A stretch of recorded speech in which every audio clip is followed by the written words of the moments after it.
When you're looking at this idea of rules versus patterns, of course, patterns are more attractive to the brain. The brain hunts and seeks patterns. But also with adolescents, rules are something that they're not really happy with at that particular point. And so even just looking at it, and they truly are patterns, because rules will be that they are always this way, and it makes kids mad when you tell them it's a rule and it's not always this way. But when it's a pattern, it's that way most of the time. And that seems to be more appealing to invite adolescents into the conversation.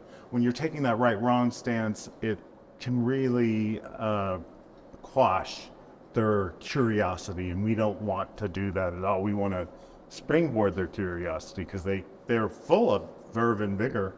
And that's just what patterns do. When we set it up for students to be looking for patterns, to help understand what is the pattern that we're searching for, that we are studying in each lesson, then we build that into further reading, further writing experiences where that pattern work is something that they're searching for, and they're much more engaged in the reading, the writing that they're doing, instead of the looking for rules and all the numerous exceptions in those rules.